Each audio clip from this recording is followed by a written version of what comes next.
morning, Opening Pathways viewers, or whatever time it is where you are. Today we have Scott Doggett with us today, and he's the founder of the National Academy of Leadership. Scott, welcome to the show. Well, thank you. It's great to be here, Tom. It's great to have you. So I'm going to jump right in, and I want to know about the story about how you started the company and what sparked your idea to start it.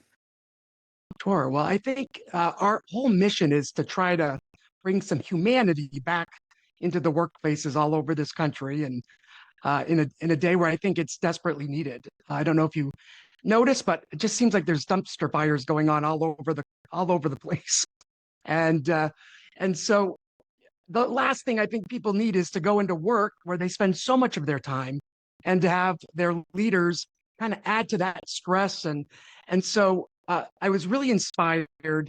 I had an opportunity to work for a nonprofit, and it was an environment that was really built around servant leadership.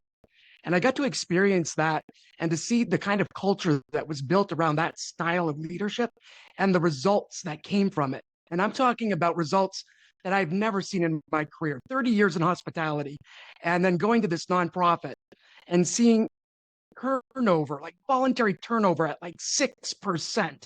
I've never seen anything like it because nobody wanted to leave that kind of environment where they felt so respected and so seen and so valued.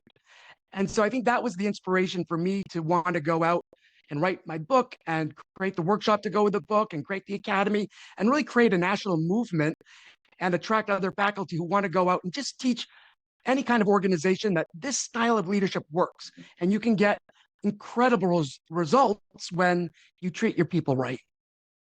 Wonderful. I love this. So I'd love to know what was the moment when you said to yourself, this is my path. So it wasn't even well, I'll say it was my choice, but I was part of a layoff, unfortunately, at the beginning of 2025, when the nonprofit I was working for had some federal funding cut from the Doge activities. And I really thought that that was my calling. I thought that nonprofit was where God had wanted me to go. And, 30 years, I'm not great at a lot of the things, Tom. I'm really not. I'm not athletic. I'm not handy. I'm attention to detail. I'm terrible.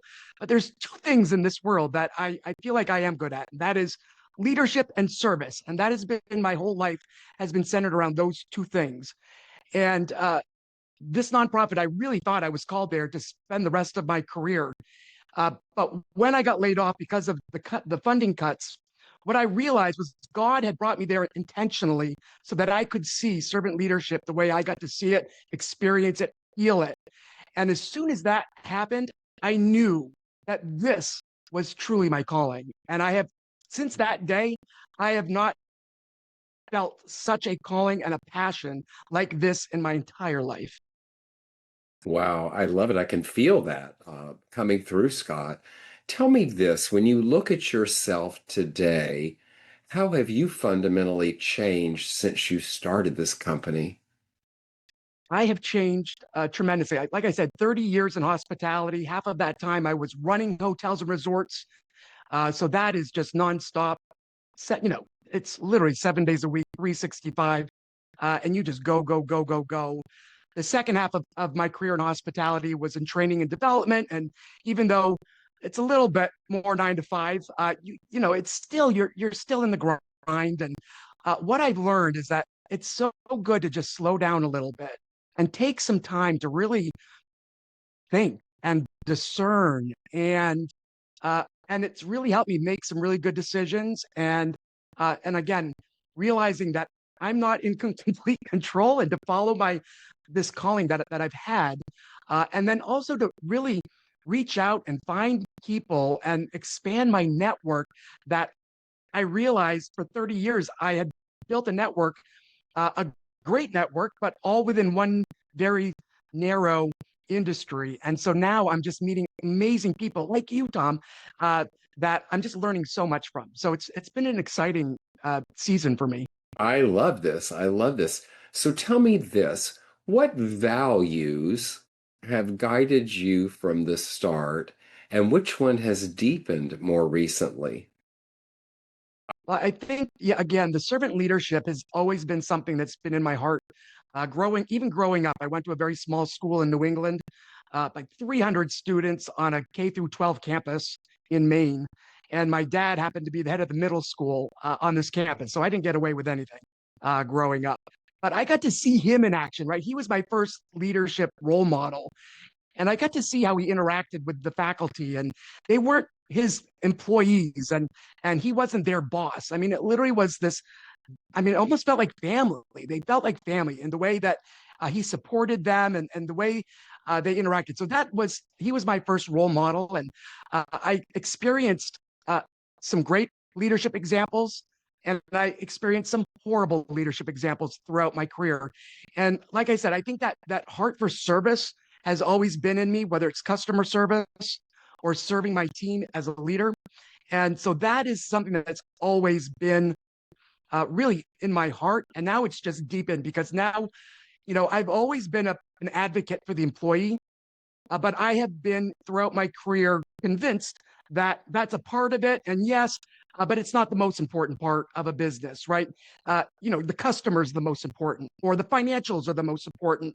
And I've really come to learn that no, it really is the people.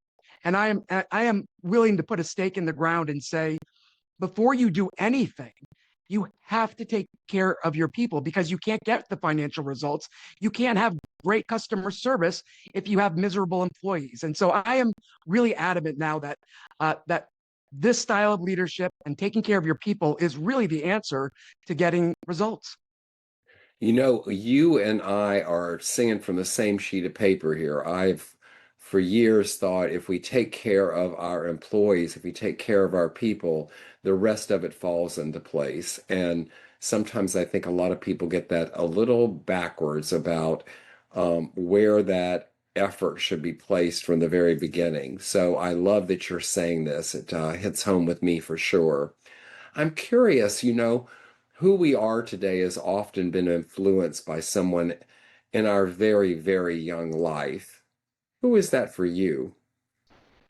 It was definitely well, I've been influenced definitely by my faith, and then like I said, my father was probably my earliest influence when it comes to leadership. And then I was blessed to have a really early on mentor in hospitality, a gentleman who I worked with at Marriott early on, and I think having those mentors in your life are so incredibly important and valuable. And I don't think I probably recognized that when I was early on in my career, but looking back, to have someone take you under your wing and to kind of share their life experience and share their, as a wise elder, it was probably the most valuable feedback, you can get.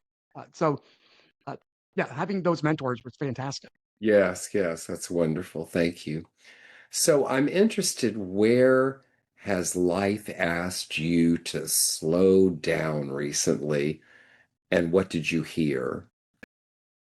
So I think uh, the so I mentioned that I had this layoff right in the early of 2025. Uh, I had at the end of 2023, I was part of another layoff, and it was the only two in my entire career. So they happened kind of back to back. And that was the first time where I really had to slow down.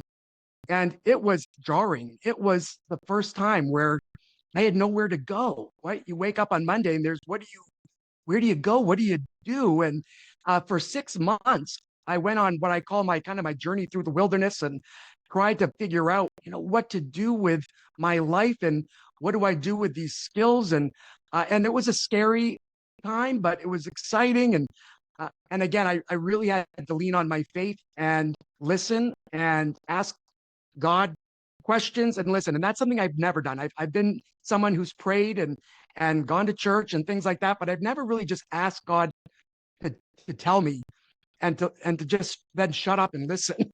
And that's been a powerful exercise that I've learned to do. And that's really what's been leading so much of this movement and the work that I'm doing today. Yeah, these layoffs are interesting, and we're seeing a lot of them again.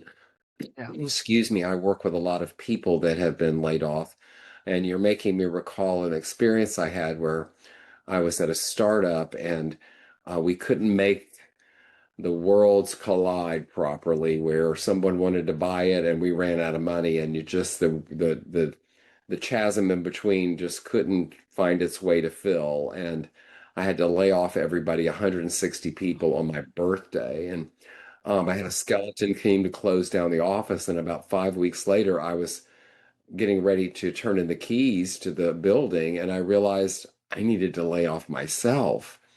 And I had never been laid off. So I have to tell you, that was really a strange feeling, that not only was I going to be laid off and go through that experience of waking up and like, what do I do now? But I had done it to myself. It was like a really strange things. But I learned a lot from that period of time, I must say. I really did. You know, as you've been doing this, I'm sure there's been pressure at times. What have you been surprised by about who you became when that pressure happened? Well, I think for 30 years I've worked, I don't want to say for the man, but I was always had that security of having paycheck every Friday, benefits covered. And so don't think I ever thought I could go out and start a business uh, and be able to support, my family. And I always kind of thought that was so risky, right? I had friends that did it and failed, and I thought, that's not for me. But when this happened and I felt the calling, I couldn't ignore the calling. I could have applied for other jobs and gotten another full-time job, but this has been such something on my heart that I can't ignore. And so I think that's something that I'm still working. Like, we just launched, so we're not there yet, but having that trust that this is something that I believe is so valuable and so needed, and that it will come, but having that faith and belief in what we're doing, I think is so important. And it's what's been driving me.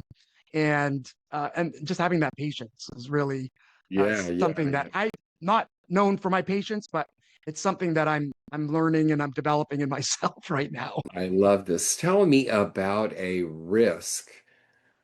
And I want to know about a risky decision that you made that paid off and what gave you the courage to act on it. I think starting this whole movement has been the biggest risk, because everything that we have poured into this organization so far, so from the book and publishing the book and designing the workshop and all the things, has come out of my personal savings account, right? And so this is a big risk that if it doesn't work, then I'm kind of not starting over, but we're going to be kind of going back and having to make up some of that. So I think, not that it's paid off, but I do feel it has paid off, at least because we're getting this message out, and we are influencing hearts, and I think we're making a difference already in the world. And that's what I'm really hoping we can do in the limited time that we all have, such a finite amount of time. We And I know do. you more than anybody knows this. And um, it's not about the money, and it's not about the titles or any of that. It's just we want to be able to make a difference in the little bit of time that we have. And so to me, the risk is worth the the movement. Good. I'd love to know, what did last year strip away and you're glad it's gone? Ooh. You know what? I do kind of like not having to commute into uh, an office 5 days a week, and it's nice. It's kind of freeing to be able to kind of set your own schedule and be your own boss. And I think the biggest benefit that I've actually just recently kind of realized is that there's nobody to tell me no. And so I'm someone who's got a lot of creative ideas, and I want to try things. And in my past, I've had supportive leaders who have said, yeah, go, Scott, and go crazy and try things out. But I've also had leaders that have said, no, don't, that's too risky. Or no, we've always done things this way. Don't try to upset the apple cart, wherever that expression is. And so now it's awesome, because if I have an idea, I can try it out and there's no one to stop me. And I love that. Yeah, if it's a different world. I didn't know whether I was Yeah. going to adapt to it. I remember when I first started doing consulting years ago, and I thought I would miss the teams. I thought I would miss the structure. There was so much, and it didn't happen that way. In fact, I realized one day where I was working 10 and 12-hour days. When I was consulting, whatever time I was supposed to leave, they wanted me to leave, and it was like refreshing, you know. And now, one of the many benefits of remote work, I think, is allowing us to get work done and avoid those lengthy commutes and some of the things that are required with it. It's an interesting time of how that's all changing with remote, hybrid, and back in office. There's so much going on there, but that's a different podcast. Tell me For sure. this, how do you recognize when fear is just information and not a stop sign? Oh, so this is something that I love. This is a topic I love because our emotions, right? So whether it's fear or happiness or shock, whatever the feeling is, right? Uh, what I love is that those emotions come from the stories that we're telling ourselves, right? Our thoughts are what drive our emotions, and so that's something that we actually teach leaders. It's about that if you have an employee who's coming in and they're upset or whatever that emotion is, you have to recognize that it's coming from whatever that story is that they're telling themselves. If you can influence that story in a positive way, then you will see that positive change in their emotions, and the emotions are what drive the performance. So when we get into the workplace, right, if you want to impact performance, then you got to kind of go upstream a little bit and not attack the behavior. So I think, yeah, fear is, to your point, it's a thought, right? And it's so silly. I grew up with grandparents and parents that hated snakes. I don't know why, but they were terrified of snakes, and so I learned to be terrified of snakes. And it really hasn't been until recently that I realized, why am I afraid of snakes? They've never done anything to me. But it's the story in my head that creates that fear. So if I can change the story, I can create some new emotions. And I'll tell you, I do this in traffic all the time. If somebody cuts me off in traffic now, I tell myself immediately, you know what, that person is just like you and me. They're a priceless human being. I don't know what's going on. Maybe they're rushing to the hospital, but and I just feel myself getting calm, and so that I don't do Yeah. something that I'm going to regret. Well, you know, Scott, I think the snakes is a great metaphor for many things in our lives, whether it's fear or frustration or whatever it is that it brings along for us. And I know I find with some people I work with, sometimes it's just a habit. It's just simply something that's always happened. And once you know, look at it and realize there's really no merit behind it, certainly not serving you, and look at breaking the habit of thinking certain ways, I find is really useful as well. Tell me this, Scott, what are you most proud of? Not professionally, not publicly, but personally. I'm most proud, and it's probably cliche, but my son's in college, and to see him grow and mature, and to see him, I'll tell you, we do work with homeless here in Orlando, and he and I, every since um, kids don't watch your kids listen to your podcast. Probably not. I can't imagine. I can't swear to it, but I Well, don't think anyways, so. we'll just in case, post Santa days, Alex and I, every Christmas Eve, it's been a tradition that we go out and we bring gifts to the homeless here in Orlando, and it's been something we've done. I think this was our 10th year or something that we've done that. And I'll tell you, one of the most proudest moments was a couple years ago. We went down and we had, I think, 36 um, bags full of stuff that we were handing out, and we had 6 bags left that we went and we found a little park, and there was exactly 6 people left in this park. And so we went and we always introduce ourselves and told people why we're there, and wish them a Merry Christmas and give them the gift. And the last bag went to this young lady who was crying on this bench, and she looked up at us, and we explained who we were and what we were doing, and she immediately said to us, "Are there shoes in the bag?" And I said, "Oh my goodness." And I felt so bad because we had so many things in the bag, but no shoes.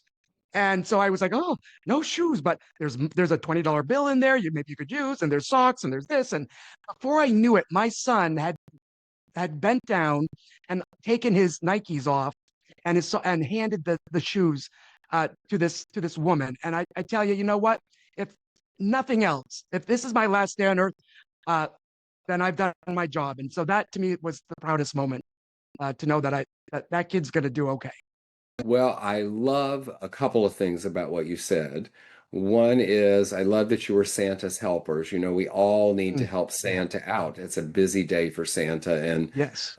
he's tired at some point from all the trips that he has to take and flying across.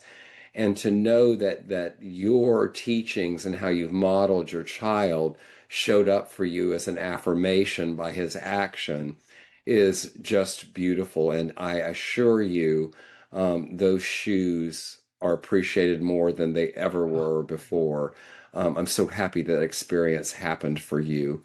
It's really great. So tell me this, what boundary has become essential to your sustainability? uh, and I learned this a long time ago, being in hospitality and burning out. Not, I mean, it was 60, 70 hour weeks when I was running hotels and resorts and food and in food and beverage. And um, the boundaries are I make sure I make time for my family and that, even now, even though I'm working from home and I'm doing my own thing, I make sure I shut the laptop down at a certain point at night and so that I don't blend. It's so easy to blend work and home, It and is. especially when you work from home, it's so easy. Like, oh, I could get on the laptop and I could do a couple things, and it's 8 o'clock at night, and my wife's sitting on the couch, and so I really have made a conscious effort to make sure that we separate the two, and just shut things down, and we'll start back up in the morning. Yes.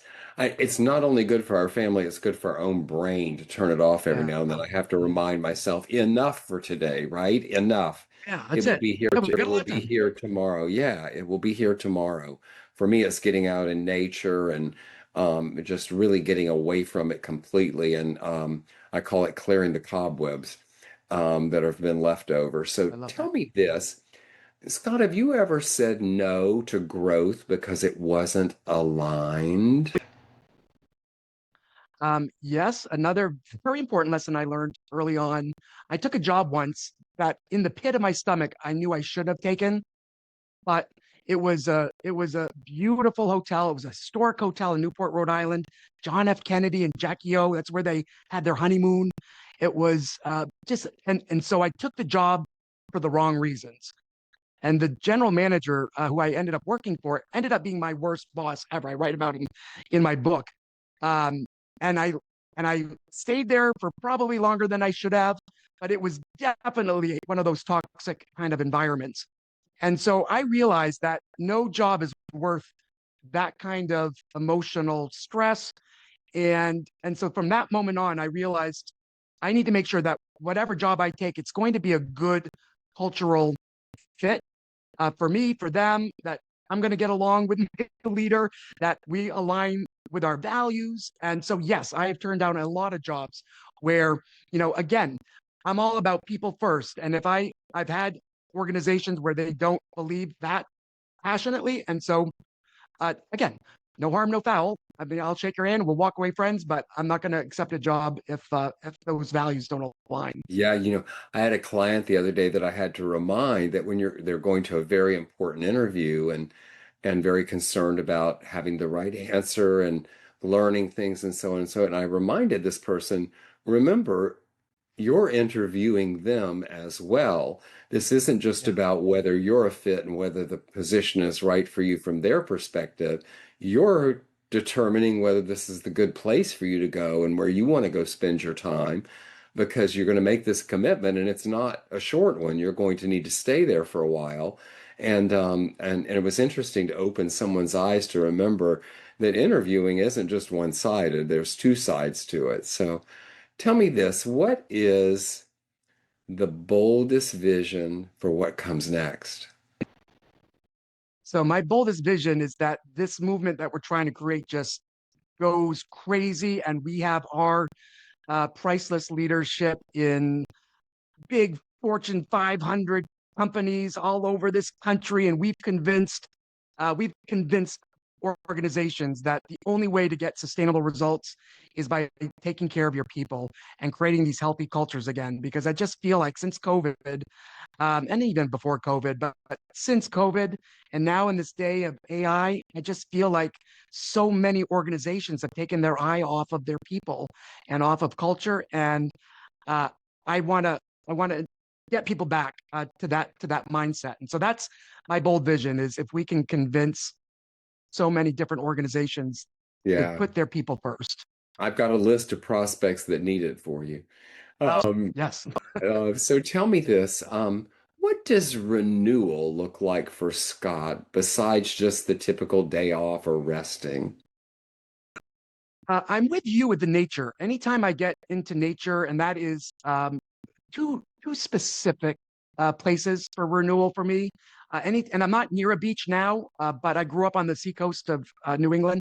So anytime I get to a beach and I can hear the waves crashing, or anytime I'm in the woods, like in the mountains in the woods, uh, that's where I go to renew. That's where I go for renewal.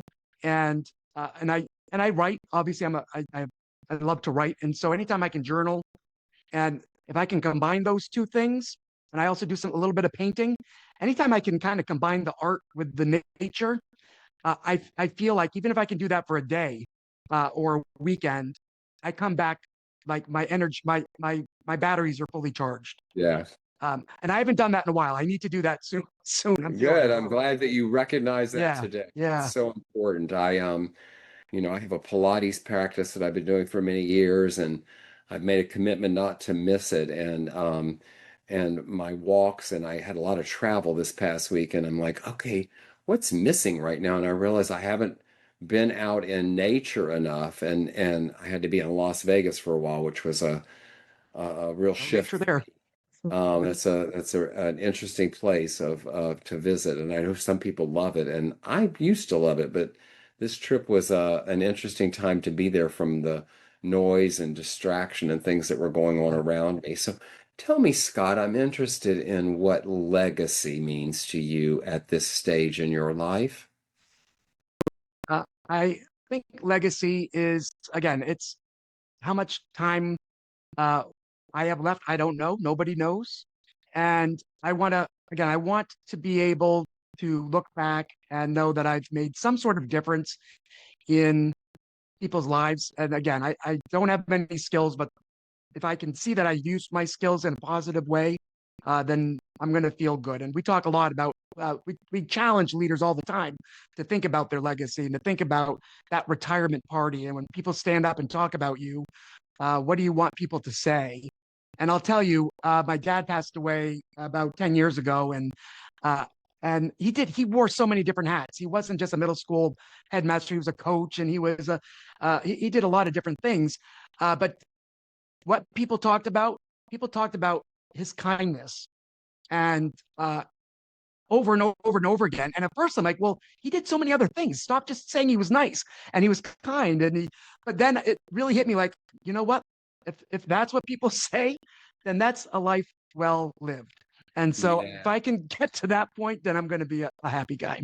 There's that saying that goes around that people won't remember what you did and all of those things. What they'll remember is how you made them feel.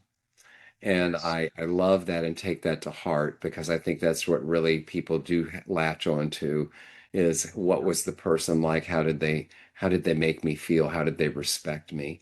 What have you learned about trust on this journey with your business?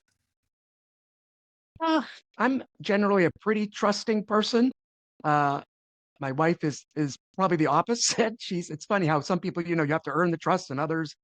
I'm one that tends to trust. And I'm trusting in my faith, and I'm trusting in the goodness of people. And I hold out on that. I really think every single person on this planet is priceless. And I think what we tend to do is we tend to equate people's either their worst moment, or we equate their performance, or we equate their job title, or how much money someone makes. We start to equate other things to the worth of a human being. And to me, I look at you, Tom, and I see you as a priceless human being. And so I think that perspective, I think, helps me or makes me want to trust you. And maybe that's naive, but yeah, that's just kind of my point of view. Yeah, I like this. Thank you. So tell me, Scott, if your younger, a much, much younger self were watching this podcast, what would you tell him? Don't give up. Follow I think my younger self thought he had it all figured out and thought he knew what the path was going to be. And I would just tell myself to just go, just enjoy the journey, right? And know that it's going to change, that the path's going to change, and it's we're going to pivot a few times, and it's going to be exciting. And even the down, right? We have ups and we have downs, but even the bad experiences are all good because some of my worst leadership experiences taught me the best lessons. I mean, literally taught me the best lessons. And so I appreciate those almost more than the good leadership experiences that I had. So I would just kind of tell myself not to worry, don't sweat the small stuff and just enjoy the journey and know that it's all going to work out. Yeah, I love this. I love this. Tell the viewers, from this journey you've been on, what invitation would you leave them with today? I would just invite people to get to know people's story. I think that to me, when I get to know someone's story, it's hard not to uh, love them. I mean, really, I mean, it everybody has a story, and it fascinates me to think about that, especially in big crowds like airports or like you were in Vegas. Like if you go to a casino and you walk around a casino, it's very easy just to see a bunch of people. But if you look at them individually, each one of them has this rich life experience, right? With their own struggles and their own experience. Like you could make a movie from every single person on this planet, and it would be an amazing movie. So I just love getting to know people's stories because then it helps us connect, and it helps us. Again, it's that whole love thy neighbor concept that I just love, but you got to get to know people. And so I would just challenge people to get to know people. Yeah, take a moment and engage maybe and Yeah. remember always we're far more alike than what will ever be different. Scott Doggett, Yeah. the founder of the National Academy of Leadership Development, you're an author, a speaker, and championing people first. We heard that today, championing people first in the workplace. Tell us where we can find you. Uh, you can go to our website and get all the information, which is nationalald.com. The ALD is Academy of Leadership Development. But I'll tell you this: you're the first person I've told this to. But ALD is also my father's initials, so I honored him by the naming convention of the academy. So nationalald.com. Love that. Love that. Scott, thanks for being on the show today. Thank you for having me. It's been an absolute honor. Absolutely. And to my viewers, this is Tom Lenoble, and I'll see you next time.